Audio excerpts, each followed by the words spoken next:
the directors of Artichoke, and Artichoke produced the project One Another. We were asked by Anthony to take the project on, and I think we might have said no about 4 or 5 times before accepting this huge challenge, which was not only to do with the delivery of the project in an operational sense, but also to do with trying to really turn an artistic idea, a very perfect and simple idea, into something that would engage a whole population.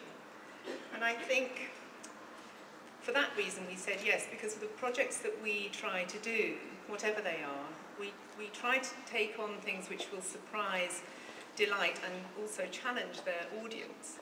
Whether that means, a few years ago we produced a project called the Sultan's Elephant, which involved a 50-foot high elephant walking through the streets of London. Thank you. Last year we produced a 4-day light festival in Durham. But all those things, whatever we do, we try to find projects which will really take a piece of art and the work of artists to the broadest possible audience. And I think for that reason we found One Another really impossible to overlook. What is common with all the projects that we produce is that they're all fiendishly difficult to deliver. They have their own challenges in operational terms, and of course we couldn't do those projects single-handedly. We might be a tiny team of 9 people, but actually we work with a whole range of other people who help us to deliver those projects and make them happen. I think what we try to do is say that we will make the impossible possible. And One Another was certainly that, if nothing else. Well, Anthony said in one of our early meetings that he wanted 60 million people to apply for a place on the plinth, which I have to say put the fear of God into me, as the person charged with trying to deliver that, and failing of course. But I think what's interesting about the project is that it wasn't only about the actual operational delivery of, how do you get a person from Trafalgar Square onto the plinth, how do you keep them safe, how do you get that invitation out to the widest possible audience. But it was also to do with making every participant feel, as far as possible, that they were unique, that they had a special an experience as the first person, as the last person. And I think that was what we tried very, very hard to do. It was what Anthony wanted, and I think, judging by the number of you who a year later are still interested enough to come along this evening, actually that did have a profound effect, that care and attention which we tried to lavish on each and every plinter.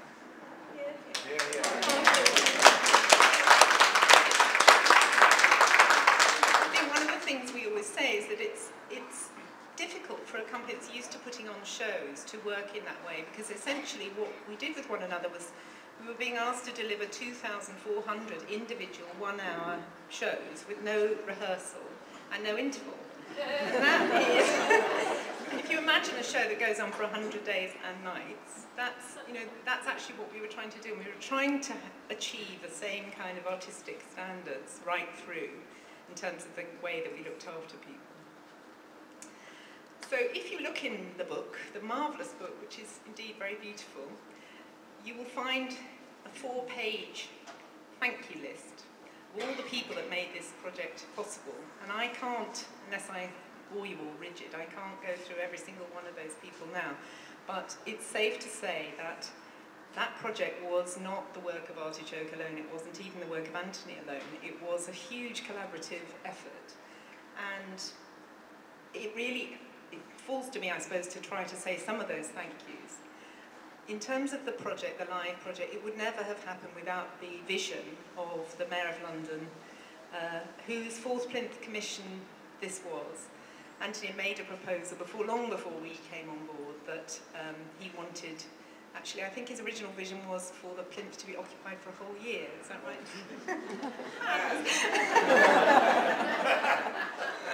But yes, the Mayor of London took this idea on and felt that it was the perfect and very democratic project to inhabit that particular space. And I think the events and the sculptures that have been part of the 4th Plinth project have really, over the last few years, helped us all to think about what art is in a whole new way. So huge thanks to the Mayor of London. They worked with the Arts Council to make that project happen, and you know, I think today, of all days, we should all be thanking God for the Arts Council and for their support of the work that we all try to do. So thank you to them too.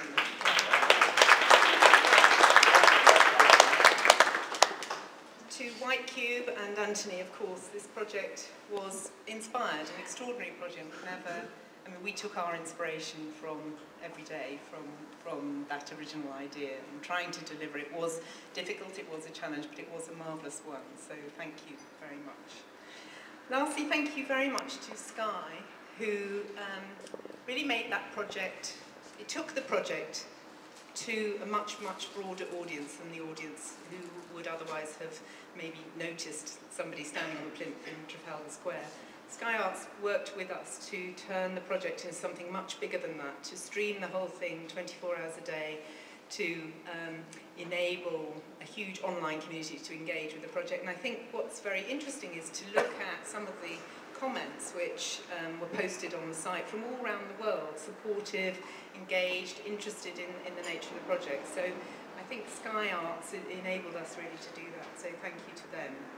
And in terms of delivery, thank you, we couldn't have done this project without all those people who helped us to design the website, to get all the design of all the other materials out there. Holly's over there, the wonderful Holly who worked with the plinthers ceaselessly. And really that's, the last thing I have to say is thank you very much to everyone who took part, to every plinther, those here and not here. It was an extraordinary privilege to be able to deliver something for each one of you, and I hope you keep it in your heart forever. Thank you.